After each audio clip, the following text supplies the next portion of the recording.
Hello नमस्कार, welcome to inculcate learning. आज हम बात करने वाले हैं नेशनल एजुकेशन पॉलिसी 2020 जो हम बात कर रहे हैं उसके पार्ट 1 की। और पार्ट 1 में क्या है, स्कूल एजुकेशन जो है वो इंक्लूडेड है।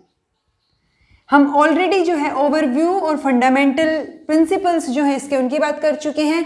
विजन जो है इस पॉलिसी का उसकी भी बात हम ओवरव्यू के साथ कर चुके हैं। जब हमने ओवरव्यू किया था तब हमने बताया था कि पार्ट जो है वो 4 पार्ट में डिवाइड की गई है जो हमारी नेशनल एजुकेशन पॉलिसी 2020 है। और इसको बहुत जगह आप जो है न्यू एजुकेशन पॉलिसी 2020 भी देखेंगे। ओके, तो पार्ट 1 में जो है वो स्कूल एजुकेशन है। इसमें 8 चैप्टर्स जो है वो इंक्लूडेड हैं। इन 8 चैप्टर्स के ऊपर जाने से पहले एक बेसिक सी चीज़ है जो आपको पता होनी चाहिए कि इस पॉलिसी के साथ 10+2 का जो सिस्टम था वो क्या हो गया है, खत्म हो गया है। अब 10+2 सिस्टम खत्म हो गया तो क्या आएगा नया, तो नया जो है वो 5+3+3+4 ये सिस्टम है। अब इसमें ये 5, 3, 3 और 4 ये क्या चीज़ें हैं वो हमें पता होनी चाहिए। जो 5 है ये पहली स्टेज है। बेसिकली ये 4 स्टेजेस हैं जो कि आपको यहाँ लास्ट में जो है शुरू से लेके 12th तक के काम करेंगे। जैसे यहाँ पे 10+2 था यानी कि 10 साल जो है वो एक साथ लिए जा रहे थे और 2 साल जो है 11th 12th के अलग माने जा रहे थे। वैसे ही यहाँ पे अब यहाँ और यहाँ में मेजर डिफरेंस क्या है कि यहाँ पे जो है वो 3 साल से शुरू हो रहा है, यानी बच्चे की एज जो है वो क्या होगी 3 साल। और यहाँ लास्ट में जब वो 12th पास करेगा तब क्या होगी 18। तो आपको ये ध्यान रखना है कि जब आप इसको डिवाइड करेंगे एज वाइज तो आपको 3 से लेके 18 साल तक डिवाइड करना है। अगर आप बाय चांस भूल जाते हैं 3 साल वाली की शुरुआत कहाँ से हुई थी तो आप यहाँ से शुरू कीजिए कि 18 साल में 12th पास होनी है। आप इतना भी ध्यान रख लेंगे तो आप रिवर्स जो है उसके हिसाब से कर लेंगे। यानी कि अगर आपने 18 साल में 12th पास किए तो लास्ट के 4 साल यहाँ, उससे पहले के 3 साल और फिर यहाँ, तो 5 में 3 8 साल, यानी कि 3 से 8 साल तक जो है वो फर्स्ट स्टेज होगी। उसके बाद जो यानी 3 से 8 साल का बच्चा, उसके बाद हम बात करेंगे तो 8 से लेके 11, यहाँ पे फिर 11 से 14 और ये 14 से 18। तो आपको ये एज ध्यान रखनी है कि ये 5, 3 और 4 का क्या मतलब है। अब ये जो फर्स्ट स्टेज है हमारी 3 से 8 साल की, ये है फाउंडेशनल स्टेज। और इस फाउंडेशनल स्टेज को जो है वो अर्ली चाइल्डहुड केयर एजुकेशन, ये सबसे ज़्यादा इंपॉर्टेंट है क्योंकि 3 साल से शुरू कर रहे हैं हम बच्चे की एजुकेशन जो है वो। एक्चुअल में जब वो फर्स्ट क्लास में जाएगा तो क्योंकि इसमें 2 चीज़ें आ जाएंगी आपकी, एक होगी 3 से 6 और एक है 6 से 8। जो 6 से 8 साल वाली स्टेज है वो क्या है, आपकी फर्स्ट और सेकेंड है। जो आपके पहले 3 साल हैं वो प्रिपरेटरी, मतलब आपको प्रिपेयर किया जा रहा है, बच्चे को स्कूल के लिए रेडी किया जा रहा है, आप ये मान के चल सकते हैं। तो ये जो 3 से 6 साल वाली स्टेज है ये बेसिकली क्या होगी, इसको प्री स्कूल बोल लीजिए, आंगनवाड़ी बोल लीजिए या फिर बाल वाटिका बोल लीजिए। तो ये यहाँ पे होगी। उसके बाद जो है फर्स्ट और सेकेंड जो हमारा प्राइमरी स्कूल है बेसिकली वो फर्स्ट और सेकेंड 6 से 8 साल की होगी, यानी कि 6 साल के बच्चा जो है वो फर्स्ट में दाखिल होगा। उसके बाद जो है ये फाउंडेशनल स्टेज, जो हमारी सेकंड स्टेज है वो क्या होगी, प्रिपरेटरी स्टेज। आपको ये नाम याद रखने में मैंने आपको पहले ही बताया था कि कॉन्सेप्ट ज्यादा है इसमें, बहुत कम जो है वो याद रखने वाला पार्ट है। तो उस याद रखने वाले पार्ट में आपको इन 4 स्टेजेस के नाम याद होने चाहिए। तो पहला फाउंडेशनल, क्योंकि बच्चा शुरू हो रहा है, आप उसकी क्योंकि कोई भी नींव रेडी हो रही है हम ये मान सकते हैं, तो फाउंडेशन है ये, तो फाउंडेशनल स्टेज। सेकंड जो होगी प्रिपरेटरी स्टेज, जो 11 से 14 साल वाली है वो क्या होगी, मिडिल स्टेज। और जो लास्ट है ये क्या होगी, सेकेंडरी स्टेज। अब तक हम क्या मान के चल रहे थे इस सिस्टम के अकॉर्डिंग कि जो 11th और 12th है वो सीनियर सेकेंडरी होगी, लेकिन यहाँ पे सीनियर सेकेंडरी वाला कॉन्सेप्ट जो है वो खत्म हो गया है। तो अगर आपसे सीनियर सेकेंडरी पूछा जाए तो वो अब नहीं होगा, अब सिर्फ सेकेंडरी जो है वो 14 से 18 इंक्लूड किया गया है। तो ये चीजें जो है आपको सबसे पहले पता होनी चाहिए जब आप स्कूल एजुकेशन के बारे में पढ़ते हैं। अब आते हैं हम इसके पहले चैप्टर पे। पहला चैप्टर, क्योंकि ये जो अर्ली चाइल्डहुड केयर एजुकेशन है ना ये पहली बार इंक्लूड हुई है, उससे पहले हम डायरेक्ट फर्स्ट से बात करते थे, ये प्री स्कूल में चली जाती थी या डेली डे केयर सेंटर्स जो होते थे उनके बारे में बात होती थी। लेकिन अब जो है ऑफिशियली अर्ली चाइल्डहुड केयर पे भी फोकस किया गया है। तो हमें अर्ली चाइल्डहुड केयर और एजुकेशन ये बहुत इंपॉर्टेंट पार्ट हो जाता है जब हम इस एजुकेशन पॉलिसी में स्कूल एजुकेशन करते हैं। तो ये फर्स्ट चैप्टर है इसका। इसके अंदर जो है सबसे पहले हमें कुछ एक पॉइंट्स या कुछ एक स्टोरी टाइप चीजें आपको पता होनी चाहिए ताकि आपको चीजें समझ आ जाएं। 85% जो ब्रेन का विकास है वो कहां तक, अप टू 6 ईयर जो एज है वहां तक हो जाता है, और इस विकास से जो है वो करोड़ों बच्चे वंचित हैं, ये बात ध्यान रखिए आप। और उन करोड़ों बच्चों में से जो डिसएडवांटेज, जो सोशली और इकोनॉमिकली, सोशियो इकोनॉमिक बैकग्राउंड से जो डिसएडवांटेज्ड हैं, वो बच्चे ज्यादा जो है इससे क्या है, अफेक्टेड हैं। अब हमें इन चीजों पे काम करना है। इन चीजों पे काम करने के लिए क्या है, ये हमारे पास अर्ली चाइल्डहुड केयर एजुकेशन पे हम काम करेंगे, और इसके लिए जो है एक फ्रेमवर्क रेडी होगा। जैसे हम नॉर्मली पढ़ते हैं, अब तक क्या पढ़ा था हमने, NCF 2005 national curricular framework, curriculum framework. अब यहाँ पे क्या है, नेशनल करिकुलम और क्या है, पेडागोजिकल। तो करिकुलर के साथ साथ पेडागोजी को भी इसमें इंक्लूड किया गया है। तो नेशनल करिकुलर पेडागोजिकल फ्रेमवर्क किसके लिए, अर्ली चाइल्डहुड केयर एजुकेशन के लिए, ECCE, यानी कि NCPF ECCE। तो इसकी फुल फॉर्म जो है वो आपसे किसी एग्जाम में पूछी जा सकती है, ये आपको पता होनी चाहिए। अब इसको कौन रेडी करेगा, ऑब्वियसली NCERT जो है वो इसको रेडी करेगी। तो ये 3 बातें हुई, आपको समझ आ गई होंगी। इसके बाद हम बात करते हैं, जैसे मैंने आपको बताया था कि जो ये वाला जो फ्रेमवर्क है 3 से 6, अब ये जो फ्रेमवर्क होगा इसके 2 सब ग्रुप होंगे, एक होगा 0 से 3 साल का और दूसरा क्या होगा 3 से 8 साल का। 3 से 8 साल में तो हमारा ये फर्स्ट फाउंडेशनल स्टेज आ गई। 0 से 3 साल यानी बच्चा जब पैदा हो तो वो अर्ली चाइल्डहुड बिल्कुल जो है शुरू में ही, उसके बारे में भी ये बात करेगा ये जो फ्रेमवर्क होगा। यानी कि स्कूल तो यहाँ से शुरू हुआ अगर देखा जाए तो, या आंगनवाड़ी बाल वाटिका वो यहाँ से शुरू हुई। उससे पहले क्या है, पेरेंट्स का काम है। तो ये फ्रेमवर्क जो है वो पेरेंट्स के लिए भी और इंस्टीट्यूशंस के लिए भी एक गाइडेंस का काम करेगा। ये जो हमारा करिकुलर पेडागोजिकल फ्रेमवर्क जो इन्होंने NCERT जो है वो रेडी करेगा। उसके बाद इसमें बात आती है आंगनवाड़ी की। जो आंगनवाड़ीज हैं वो प्री स्कूल के साथ भी हो सकती हैं, वो अलग से भी हो सकती हैं। जो अलग से सिर्फ आंगनवाड़ी होगी वो क्या हो जाएगी, स्टैंड अलोन आंगनवाड़ी। तो इस तरीके से इन्होंने आंगनवाड़ी के बारे में भी 3-4 चीजें बताई हैं कि अगर वो स्कूल के साथ इंक्लूडेड है, या फिर वो जैसे हम बोल देंगे प्री स्कूल, आंगनवाड़ी कम प्री स्कूल, या प्री स्कूल कम आंगनवाड़ी लोकेटेड, तो वो उसके साथ भी हो सकती है, अलग भी हो सकती है। तो ये 4 तरीके की बातें इन्होंने इसमें भी बताई हैं।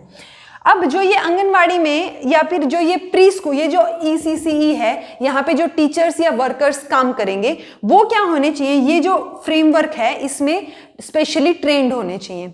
अब उनको स्पेशल ट्रेनिंग कहाँ से मिलेगी, अगर कोई 12th पास है यानी कि 10+2, तो जिसने 12th पास कर रखी है उसको 6 महीने का डिप्लोमा या 6 महीने का सर्टिफिकेट जो है वो करने के बाद वो एलिजिबल हो जाएगा। अगर 12th से भी कम कोई पढ़ा लिखा है तो उसको फिर 1 साल का डिप्लोमा जो है वो करना पड़ेगा, अगर वो इनमें जो है टीचर या वर्कर जो है बनना चाहता है। तो ये जो 6 महीने का और 1 साल का जो डिप्लोमा है वो भी मेंशन किया गया है। यानी कि और उसके बाद अगर हम बात करें तो जो ये आंगनवाड़ी की हम बात कर रहे हैं, क्योंकि ये फाउंडेशनल स्टेज में इंक्लूडेड है, तो आंगनवाड़ी जो है वो स्ट्रक्चरल इंफ्रास्ट्रक्चर जो है वो उनका डेवलप होना चाहिए प्लेइंग के लिए, या जो इक्विपमेंट्स हैं वो होने चाहिए।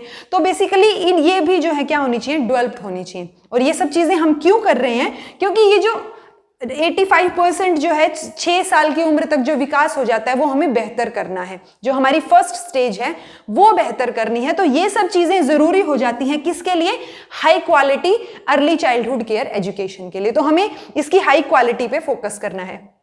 एम हमें पता चल गया कि एम में जब हम बात करेंगे ECCE की तो वो किस बारे में बात कर रहे हैं, ओवरऑल डेवलपमेंट के बारे में। और जितनी भी मोटर जो डेवलपमेंट के डोमेन हैं, जैसे फिजिकल मोटर जो हम डोमेन्स की बात करते हैं, साइकोमोटर डोमेन, तो उन सब में उन सभी डोमेन में जो है कि इसकी बात करते हैं, डेवलपमेंट की बात जो है वो ECCE वाला चैप्टर करता है कंप्लीटली।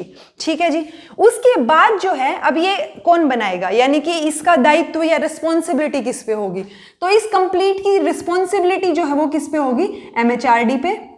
लेकिन जो इंप्लीमेंटेशन और प्लानिंग करेंगे ये तो रिस्पॉन्सिबिलिटी की, ध्यान कौन रखेगा। अब इंप्लीमेंटेशन और प्लानिंग में कौन कौन, वो जॉइंट इंप्लीमेंटेशन है, उसमें कौन कौन इंक्लूड हो गया, MHRD प्लस जो वुमेन और चाइल्ड डेवलपमेंट केयर जो मिनिस्ट्री है वुमेन और चाइल्ड की, वो वाली हेल्थ मिनिस्ट्री जो है, वो जो हमारी हेल्थ मिनिस्ट्री है, जो उसके साथ साथ क्या इंक्लूड हो जाएगी इसमें, ट्राइबल अफेयर्स। की जो मिनिस्ट्री है। तो बेसिकली रिस्पॉन्सिबिलिटी किसकी है?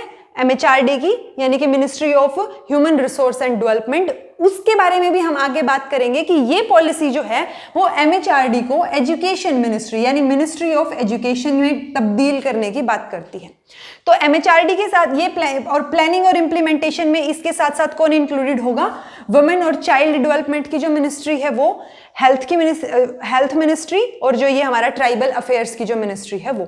तो ये चारों चीजें आपको ध्यान होनी चाहिए कि इम्प्लीमेंटेशन और प्लानिंग में ये चारों इंक्लूडेड होंगे, लेकिन रिस्पॉन्सिबिलिटी किसकी होगी? MHRD की। अगर MHRD ऑप्शन में नहीं मिलता है तो आप एजुकेशन मिनिस्ट्री जो है वो वहां पे आपको मिलेगा।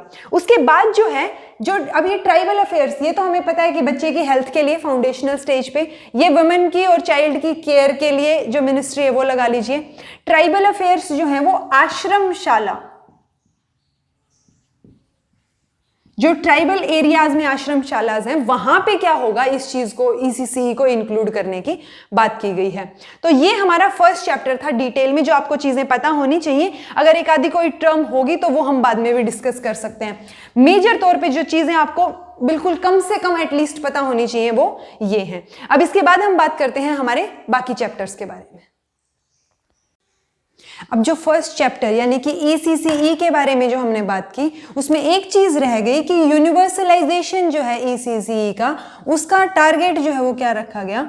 2030 तक, जो हमारे SDG हैं यानी कि सस्टेनेबल डेवलपमेंट गोल्स हैं, उनके टारगेट से मैच करता है कि 2030 तक जो है हमें early childhood care and education के ऊपर काम करना है, क्योंकि ये लर्निंग का जो है वो फाउंडेशन होता है, बेसिक स्टेप होता है, फर्स्ट स्टेप।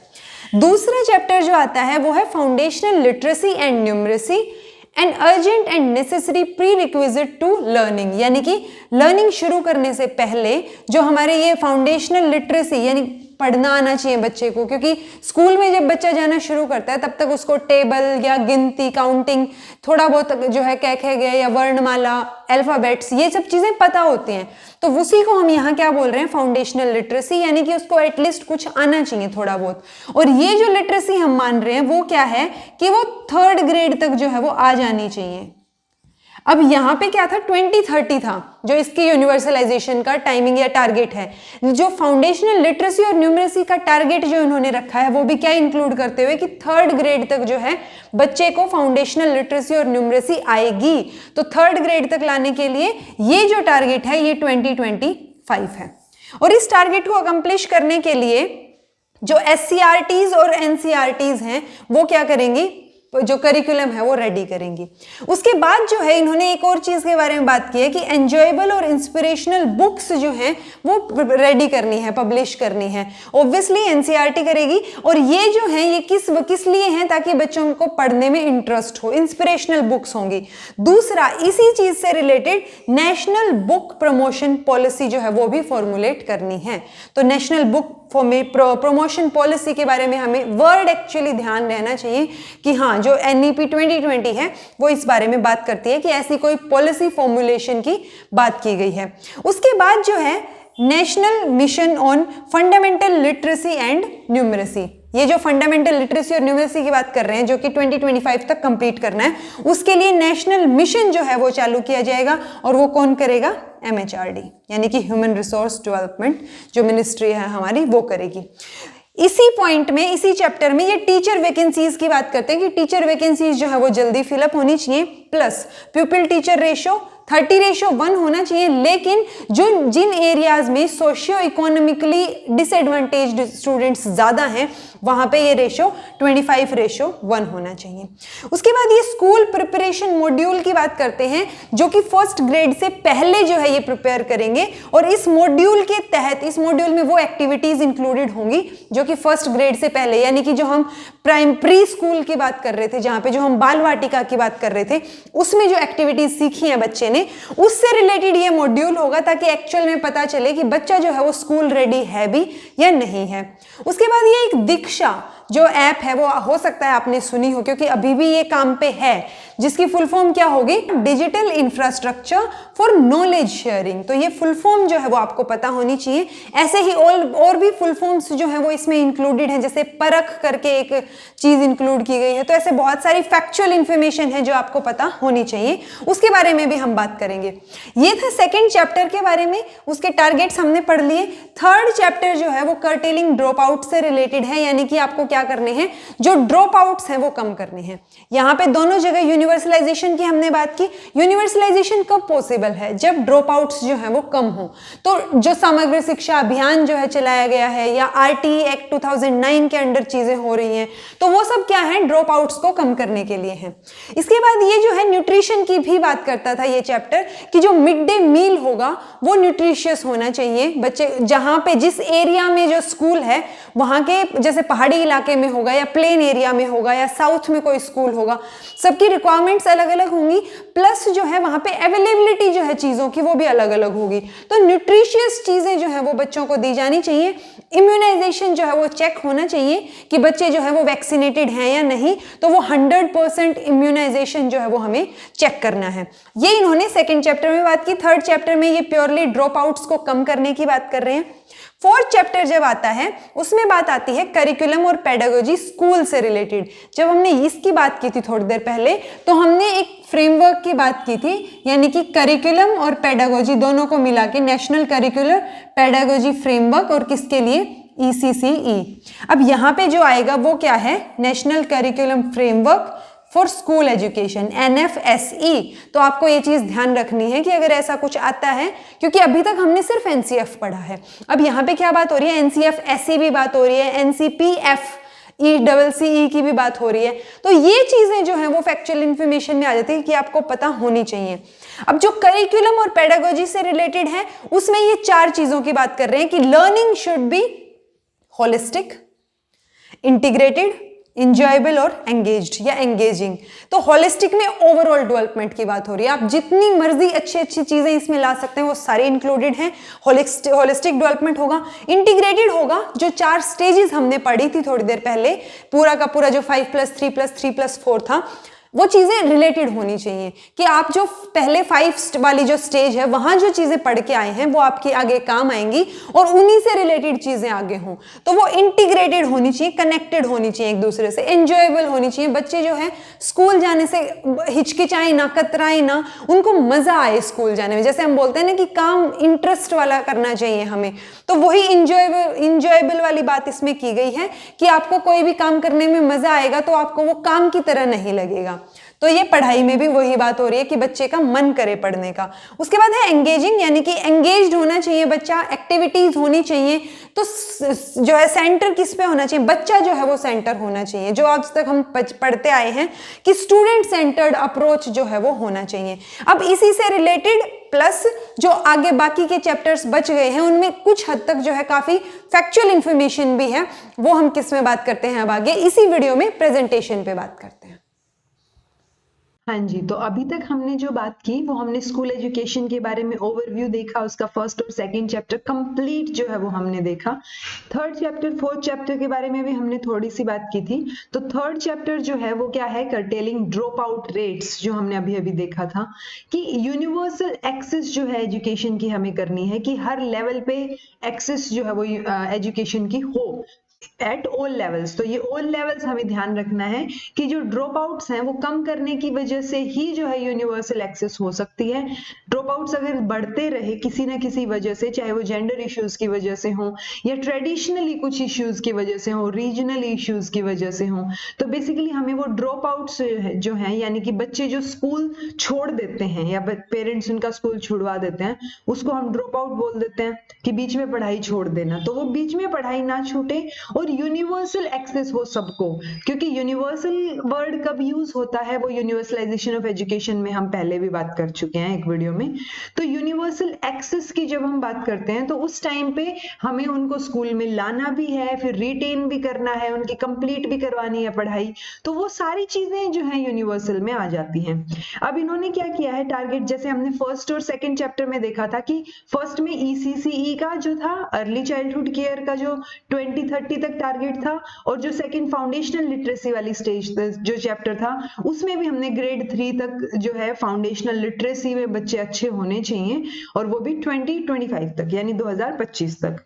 इसका जो ड्रॉप आउट्स कम करने का जो रेट है वो क्या होना चाहिए टारगेट, वो 2030 तक जो है हमें क्या करना है, अचीव करने की कोशिश करनी है ऑब्वियसली। सो 2030 तक ये चाह रहे हैं कि 100% ग्रोस एनरोलमेंट रेशियो हो जाए, यानी कि सारे के सारे बच्चे स्कूल में हों।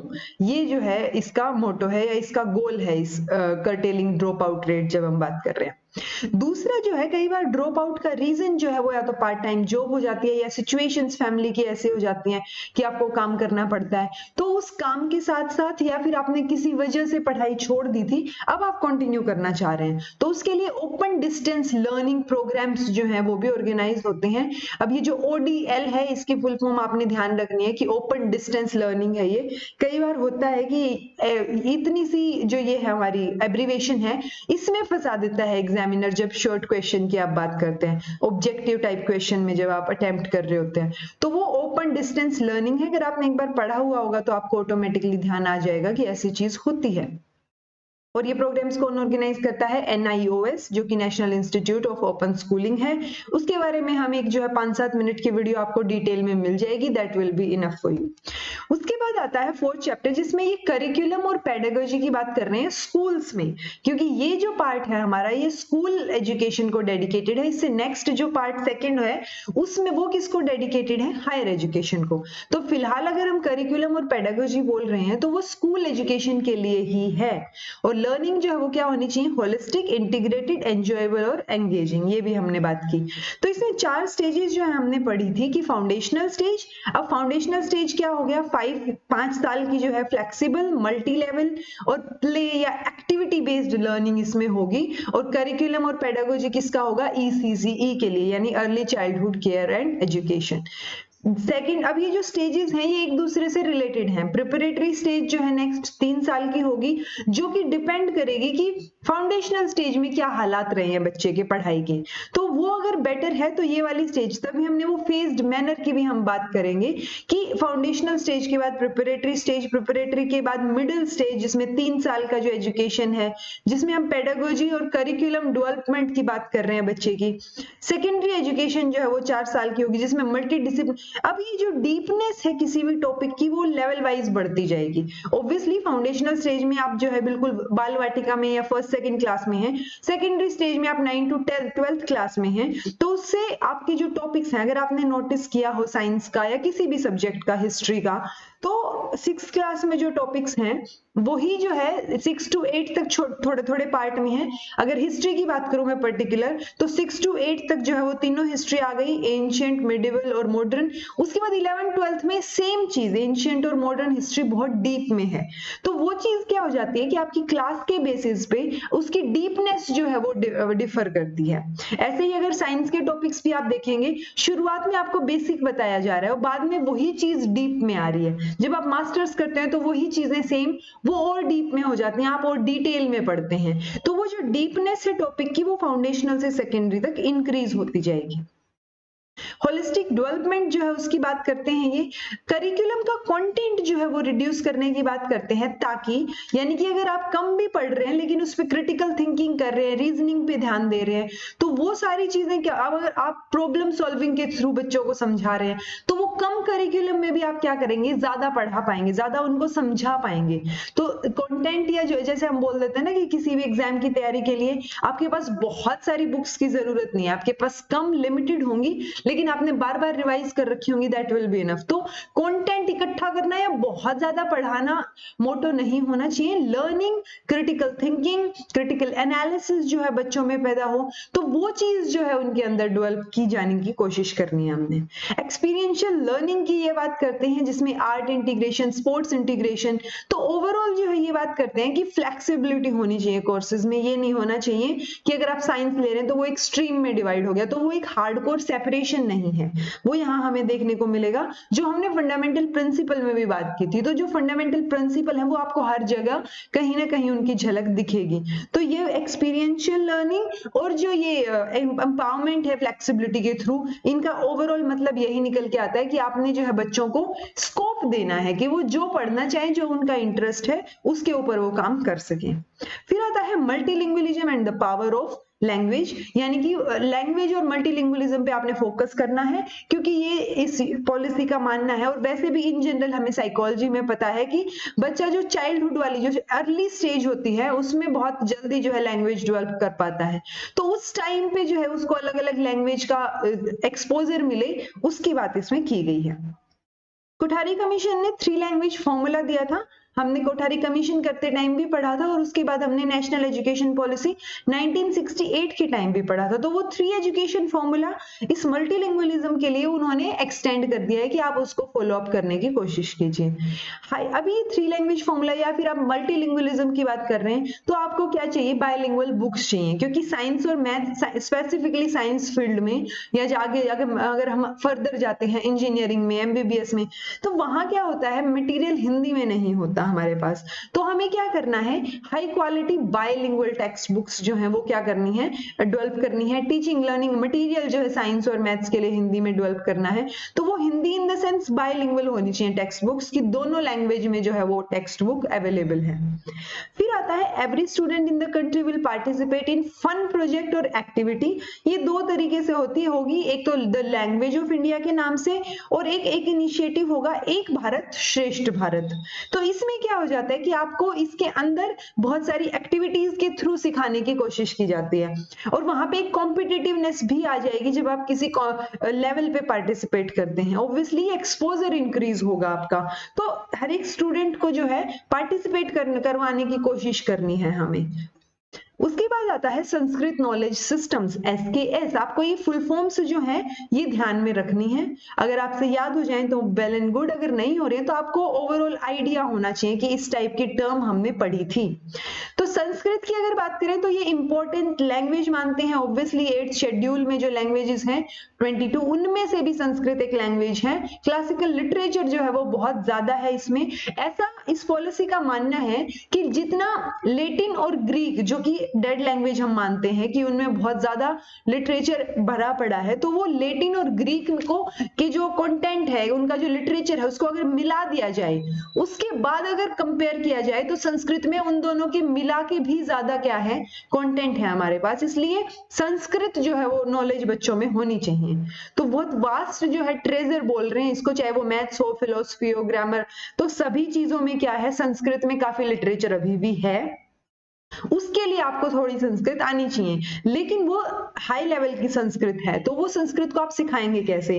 तो हमने क्या करना है, फाउंडेशनल और मिडिल स्कूल लेवल जो है वहां पे संस्कृत टेक्स्ट बुक्स जो है वो सिंपल स्टैंडर्ड संस्कृत में रखनी है, ताकि उसके थ्रू जो है आप क्या सिखा सकें, जो एडवांस लेवल की संस्कृत है। और इसको ये क्या बोल रहे हैं, संस्कृत थ्रू संस्कृत, यानी STS, जिससे कि क्या हो जाएगी, शुरुआत में आप बेसिक चीजें लेके चल रहे हैं और फिर एडवांस लेवल की संस्कृत उनको सिखाई जा रही है। एक इंडियन साइन लैंग्वेज ISL जो है वो स्टैंडर्डाइज की जाएगी। साइन लैंग्वेजेस का कई बार होता है कि अलग अलग एरिया वाइज उस साइन का कुछ और मतलब होता है, तो जो हियरिंग इंपेयरमेंट वाले बच्चे हैं या जिनको बिल्कुल सुनाई नहीं देता, उनके लिए साइन लैंग्वेज स्टैंडर्ड करनी है हमें इंडियन लेवल पे, यानी वो कहीं पे भी जाएं इंडिया में, उनको क्या हो, वो साइन लैंग्वेज अलग अलग ना सीखनी पड़े, उनको एक एक बेस जो है स्टैंडर्ड लैंग्वेज मिल जाए, जिसकी वजह से उनका जो कम्युनिकेशन है या जो उनका करिकुलम का मटेरियल है वो सारा का सारा इजी हो जाए। और उनका करिकुलम कौन रेडी करेगा? नेशनल और स्टेट लेवल पे वो रेडी होगा। अब हमने नॉलेज ऑफ इंडिया, अगर आपने फर्स्ट ओवरव्यू और विजन वाली वीडियो देखी है तो उसमें भी हमने बात की थी कि विजन क्या है पॉलिसी का, हमें एक नॉलेजेबल इंडिया क्रिएट करना है। तो वो नॉलेज ऑफ इंडिया का मतलब क्या है? उस नॉलेज ऑफ इंडिया में ये एंशिएंट इंडिया की भी बात कर रहे हैं और ये मॉडर्न इंडिया की जो कंट्रीब्यूशंस हैं या उस टाइम पे जो टेक्नोलॉजी ने जो बूंद मतलब एक बड़ा लेवल पे जो टेक्नोलॉजी आई है वो चीज, और एंशिएंट यानी कि हमें मिक्सचर जो है वो पता होना चाहिए, हमें ओवरऑल आइडिया सबका होना चाहिए कि एंशिएंट लेवल पे क्या होता था, उसके बाद कैसे चीजें चेंज हुई। तो बच्चे को जो है वो सारी नॉलेज होनी चाहिए और उसी को क्या बोल रहे हैं ये नॉलेज ऑफ इंडिया। ये नहीं होना चाहिए कि टेक्नोलॉजी के चक्कर में आप जो है आपकी एंशिएंट कल्चरल हिस्ट्री जो है वो भूलते जा रहे हैं, तो वो चीज ना हो। और सारी की सारी इंडिया की जो बाकी एस्पिरेशंस हैं फ्यूचर की, चाहे वो एजुकेशन से रिलेटेड हो, हेल्थ से, एनवायरमेंट से रिलेटेड हो, तो वो चीज पे फोकस करते हुए हमें आगे बढ़ना है। और उसी का मतलब जो है ये नॉलेज ऑफ इंडिया का मतलब इन्होंने बताया है।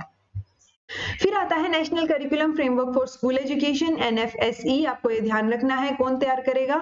स्कूल, ये स्कूल लेवल पे बात हो रही है, लेकिन करिकुलम किसके? बच्चों के लिए रेडी हो रहा है तो कौन रेडी करेगा? एनसीईआरटी। अगर टीचर्स के लिए करिकुलम की जब बात आती है तो कौन रेडी करेगा? एनसीटीई। और एनसीटीई, एनसीईआरटी, इन दोनों एजुकेशनल बॉडीज पे आपको वीडियो चैनल पे मिल जाएगी। नेशनल टेक्स्ट बुक्स जो है वो लोकल कंटेंट और फ्लेवर के साथ हमें क्या करनी है? बनानी है, क्रिएट करनी है या पब्लिश करनी है, आप लगा लीजिए। तो वो क्या मतलब है कि टेक्स्ट बुक नेशनल लेवल पे होंगी, लेकिन उनमें जो लोकल एरिया की चीजें हैं या जो लोकल फ्लेवर है उसको मिस नहीं करना है। वहां के जो हिस्टोरियंस थे या वहां के जो फिलोसफर थे, साइंटिस्ट थे या एजुकेशन में किसी ने कुछ अच्छा किया, उनको नहीं भूलना है। तो लोकल लेवल का और लोकल फ्लेवर जो है वो टेक्स्ट बुक्स में दिखना चाहिए। Transforming assessment for student development. ये ट्रांसफॉर्मिंग असेसमेंट क्यों बोल रहे हैं? क्योंकि ये समेटिव से फॉर्मेटिव की तरफ जा रहे हैं। समेटिव में इस पॉलिसी का मानना है कि समेटिव जो है वो कोचिंग कल्चर को बढ़ावा देता है, उस कोचिंग कल्चर को कम करने के लिए। क्योंकि अगर टाइम टू टाइम या बहुत फ्रीक्वेंटली आपके टेस्ट होते रहेंगे जो कि फॉर्मेटिव असेसमेंट में होते हैं, तो उसकी वजह से क्या होगा, बच्चा जो है उस पे ध्यान दे पाएगा और कंटिन्यूटी में पढ़ पाएगा। समेटिव में क्या होता है कि पूरा साल बच्चा कुछ नहीं पढ़ता और लास्ट में जो है 5-7 दिन पढ़ के वो पास हो जाते हैं। तो वो चीज नहीं होनी चाहिए, इसलिए समेटिव से मोर फॉर्मेटिव की तरफ ट्रांसफर की असेसमेंट की ये बात हो रही है। अब इसमें असेसमेंट में कौन कौन हेल्पफुल रहेगा? तो जो प्रोग्रेस कार्ड्स हैं बच्चों की जो स्कूल बेस्ड असेसमेंट में होंगे वो कौन रेडी करेगा? वो पेरेंट्स और स्कूल का और पेरेंट का कम्युनिकेशन अच्छा होना चाहिए और वो रीडिजाइंड होंगे स्टेट और यूनियन टेरिटरीज के द्वारा। गाइडेंस किसकी होगी? National assessment centre. अब नेशनल असेसमेंट सेंटर होता क्या है और उसको कैसे डेवलप करने की बात की गई है वो भी हम अभी बात करेंगे। एनसीईआरटी और एससीईआरटी, तो एनसीईआरटी एससीईआरटी आपने वर्ड्स पहले सुने होंगे, लेकिन नेशनल असेसमेंट सेंटर जो है वो यहाँ पे नया वर्ड क्रिएट किया गया है और हमें ये डेवलप करना है, क्रिएट करना है ये सेंटर। अब ये नेशनल असेसमेंट सेंटर क्या है? उसको परख भी बोल देते हैं और परख की फुल फॉर्म क्या होगी?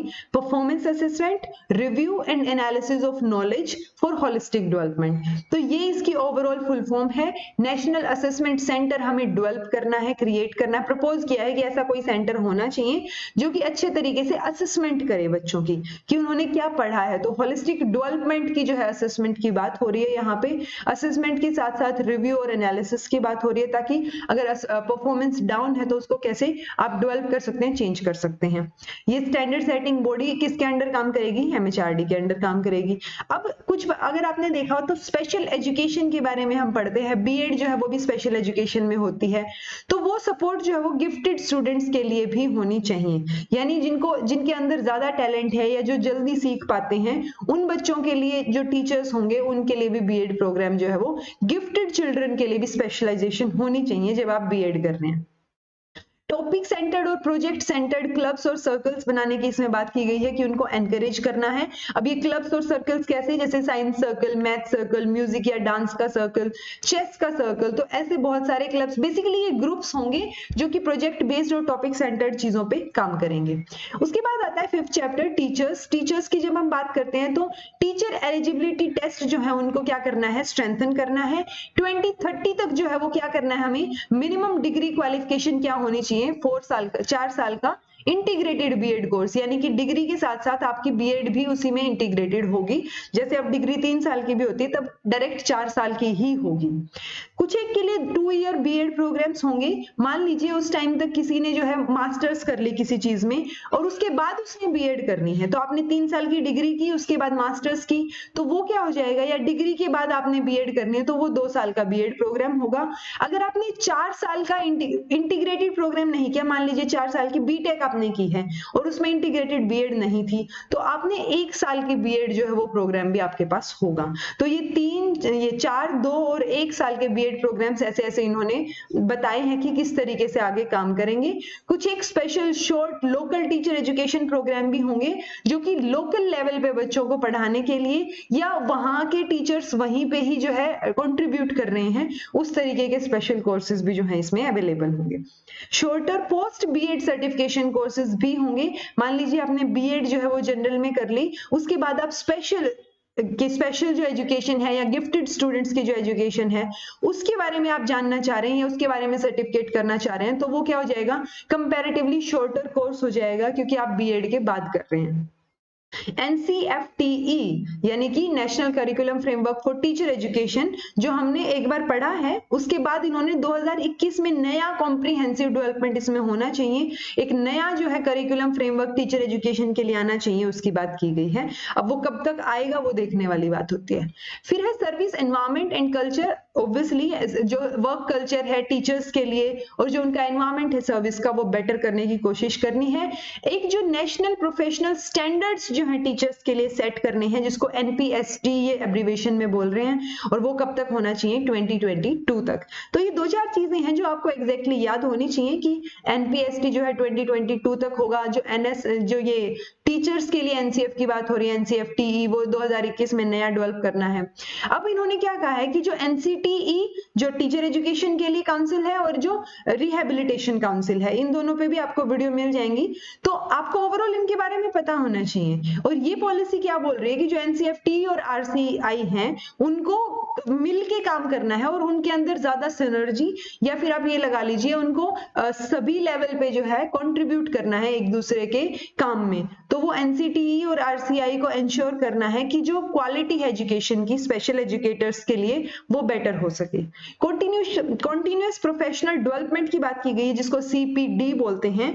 आपने CDP पढ़ा होगा, चाइल्ड डेवलपमेंट पेडागोजी, लेकिन यहाँ पे CPD एक फुल फॉर्म आती है, कॉन्टिन्यूअस प्रोफेशनल डेवलपमेंट, जो कि टीचर एजुकेशन की बात हो रही है। जो हम इन सर्विस टीचर ट्रेनिंग की बात करते थे वो यहाँ पे अब CPD इन्होंने वर्ड दे दिया है। फिर है करियर मैनेजमेंट एंड प्रोग्रेशन, जिसमें CMP है कि आप कैसे टीचर्स फर्दर कैसे करियर पे फोकस करेंगे, उन सब चीजों के बारे में भी बात की गई है।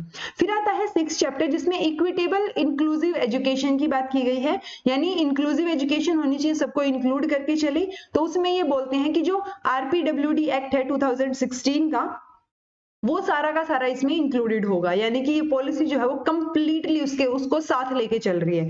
तो उसमें कोई बदलाव नहीं किए गए हैं, बस ये है कि वो एक्ट फॉलो अप होगा।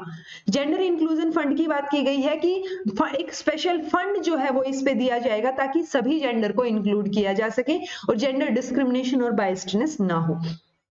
इसी पे काम करते हुए, जेंडर इंक्लूजन पे काम करते हुए, जो कस्तूरबा गांधी बालिका विद्यालय है उनको स्ट्रेंथ और एक्सपेंड करना है हमें, ताकि वहां पे क्या हो सके, गर्ल्स का जो पार्टिसिपेशन है वो इंक्रीज हो सके। स्पेशली कौन सी गर्ल्स, जो सोशियो इकोनॉमिकली डिसएडवांटेज बैकग्राउंड से आती हैं। फिर आता है 7th chapter, efficient resourcing and effective governance through school complexes और स्कूल क्लस्टर्स। तो ये आज तक हमने स्कूल मैनेजमेंट कमेटी जो है वो पढ़ी थी, SMC। अब ये SCMC की बात कर रहे हैं, यानी स्कूल कॉम्प्लेक्स या स्कूल क्लस्टर मैनेजमेंट कमेटी। तो ये इंस्टीट्यूशन लेवल पे होगी थोड़ी सी, एक्स्ट्रा लेवल पे, जिसमें काफी चीजें इंक्लूड होंगी एक्स्ट्रा। ऐसे ही स्कूल डेवलपमेंट प्रोग्राम की जगह ये स्कूल कॉम्प्लेक्स या क्लस्टर डेवलपमेंट प्रोग्राम की बात करते हैं, तो आपको ये फुल फॉर्म्स भी पता होनी चाहिए। स्टेट लेवल पे भी करिकुलर फ्रेमवर्क जो है वो स्टेट रेडी करवाएगा। आंगनवाड़ी जो है वो कोठारी कमीशन ने सबसे पहले सजेस्ट किया था कि आंगनवाड़ी 5 से 10 किलोमीटर के एरिया में होनी चाहिए, रेडियस में होनी चाहिए। अब इन्होंने भी सेम बात जो है वो फॉलो अप करने को कहा है कि आंगनवाड़ी जो है वो 5 से 10 किलोमीटर की रेडियस में अवेलेबल होनी चाहिए। टू स्ट्रेंथन एग्जिस्टिंग और एस्टैब्लिश बाल भवन्स, बाल भवन जो है कई जगह पे अवेलेबल हैं, जहां नहीं है वहां पे एस्टैब्लिश करने की बात की है इन्होंने, ताकि वहां पे बच्चे जो है वो हफ्ते में एक बार जाके कुछ क्रिएटिवली जो है वो सीख पाएं और वहां पे एक्टिविटी बेस्ड चीजें ज्यादा हों। Unutilised capacity of school infrastructure, यानी कि मान लीजिए स्कूल इंफ्रास्ट्रक्चर बहुत अच्छा है लेकिन इतने बच्चे उस स्कूल में नहीं है, तो आप उस स्कूल इंफ्रास्ट्रक्चर का कैसे यूज कर सकते हैं? तो आप उसको जो है सोशल, इंटेलेक्चुअल, वॉलंटियर एक्टिविटीज जो कम्युनिटी के लिए होंगी, या सोशल कोहेजन जो है, नॉन टीचिंग या जो स्कूल के आवर्स के अलावा जो टाइम बच गया उस टाइम पे आप जो है इसमें यूज किसी और चीज में जो सोशल लेवल पे कम्युनिटी को बेटर बना रहा है, तो सामाजिक चेतना केंद्र जो है उसकी तरह आप इसको यूज कर सकते हैं। सामाजिक यानी सोशल लेवल पे, चेतना यानी अवेयरनेस के लिए, केंद्र आप उसको एरिया को या उस जगह को कह रहे हैं जहां पे आप उस पे काम कर रहे हैं बाकी चीजों पे। तो जो स्कूलिंग आवर्स नहीं है, जो नॉन टीचिंग आवर्स हैं, उस टाइम पे आप क्या करेंगे, उसको सामाजिक चेतना केंद्र की तरह स्कूल के इंफ्रास्ट्रक्चर को यूज कर सकते हैं। फिर आता है 8 chapter, standard setting and accreditation for school education, यानी जैसे नेक की टीम है वो क्या करती है, यूनिवर्सिटी लेवल पे या कॉलेज लेवल पे क्या करते हैं, वो एक्रेडिटेट करते हैं। एक्रेडिटेशन की कौन कौन सी बॉडीज हैं उसकी वीडियो भी हम ऑलरेडी देख चुके हैं। तो जो पब्लिक डिस्क्लोजर होगा, यानी कि जो स्टैंडर्ड्स हैं आपके स्कूल के, वो क्या करने हैं, आपने कंप्लीटली पब्लिक के सामने रखने हैं। अब वो चाहे स्कूल फीस हो, टीचर्स कितने हैं, क्लासरूम कितने हैं, इंफ्रास्ट्रक्चर कैसा है, क्या क्या फैसिलिटीज हैं, वो सारी की सारी चीजें, चाहे वो प्राइवेट स्कूल हो या पब्लिक स्कूल हो, वो आपने SSSA की वेबसाइट पे जो है वो क्या करनी है, डालनी है। तो वो चीजें पब्लिक डिस्क्लोजर में होनी चाहिए, यानी पब्लिक के सामने होनी चाहिए सारी की सारी चीजें। इवैल्यूएशन के लिए NAS SAS यानी कि नेशनल लेवल पे असेसमेंट और स्कूल ये स्टेट लेवल पे असेसमेंट होनी चाहिए। जब तक जो हमारा नेशनल असेसमेंट सेंटर क्रिएट करने की बात की गई है, परख जो हमने अभी बात की थी, जब तक वो डेवलप नहीं हो जाता या एस्टेब्लिश नहीं हो जाता, तब तक क्या करना है, NCERT जो है वो कैरी आउट करेगी जो ये असेसमेंट सर्वे है, NAS नेशनल असेसमेंट सर्वे जो बात की जा रही है, वो जब तक परख नहीं डेवलप हो जाता तब तक NCERT ही कंटिन्यू करेगी। केयरफुल अटेंशन देनी है हमें बच्चों के राइट्स को, क्योंकि ये सब कुछ किसके लिए हो रहा है, स्टूडेंट्स के लिए या बच्चों के लिए हो रहा है। स्पेसिफिकली गर्ल चाइल्ड पे जो है वो हमने ध्यान देना है, क्योंकि ड्रग अब्यूज या किसी और चीज का डिस्क्रिमिनेशन या हरेसमेंट या जेंडर के बेसिस पे वायलेंस, तो ये सारी की सारी चीजें जो है वो हमने क्या करनी है, उन पे स्पेसिफिकली ध्यान देना है, क्योंकि सब कुछ जो ये पॉलिसी फॉर्मुलेट की गई है ये सब कुछ बच्चों के लिए किया गया है, तो उनके ऊपर हमें, उनकी सेफ्टी के ऊपर, उनके राइट्स के ऊपर जो है वो हमें ध्यान देना है। उसके बाद इन्होंने बात की है to ensure that all schools follow certain minimal professional quality standards, यानी कि वो स्टैंडर्ड जो है वो मेंटेन रखना है। जैसे हमने यहाँ बात की थी कि SSSA, अब तक हमने सर्व शिक्षा अभियान SSA पढ़ा था, लेकिन ये SSSA की वेबसाइट जो है वो क्रिएट करने की बात है, जो कि क्या होगी, स्टेट स्कूल स्टैंडर्ड अथॉरिटी, जहां पे ये सारी चीजें अवेलेबल होंगी। और इनको ये जो SSSA है ये क्वालिटी को मेजर करेगी, यानी क्वालिटी स्टैंडर्ड्स जो है प्रोफेशनल लेवल पे, एजुकेशन लेवल पे, उनको सेट करेगी कि मिनिमम इतने तो होने ही चाहिए। फिर आता है एकेडमिक मैटर्स जो है, इंक्लूडिंग एकेडमिक स्टैंडर्ड्स या करिकुलम, स्टेट में कौन लीड करेगा, SCERT, नेशनल लेवल पे NCERT। SCERT जो है वो डेवलप करेगी, क्या डेवलप करेगी, असेसमेंट फ्रेमवर्क, और उसको ये क्या बोल रहे हैं, SQAAF, यानी school quality assessment and accreditation framework. तो ये फ्रेमवर्क जो है वो कौन रेडी करेगा, SCERT। और आपको ये ध्यान रखना है, जैसे हमने NCF जो ध्यान रहता है कि नेशनल करिकुलम फ्रेमवर्क है, वैसे ही ये SQAAF या जो हमने पहले और टर्म्स पढ़ी हैं उनकी फुल फॉर्म्स आपको ध्यान रखनी है। कुछ एक इंपॉर्टेंट टर्म्स हैं जैसे SQAAF, SSSA, ये जो परख हमने पढ़ा है, NPST, CPD, CMP, तो इनकी आपको क्या करना है, फुल फॉर्म्स ध्यान होनी चाहिए। ये आपके एग्जाम में डायरेक्ट जो है वो पूछी जा सकती है और बहुत इजी रहेगा अगर आपने एक बार भी पढ़ रखा है। So this was all about today. Thank you so much for watching.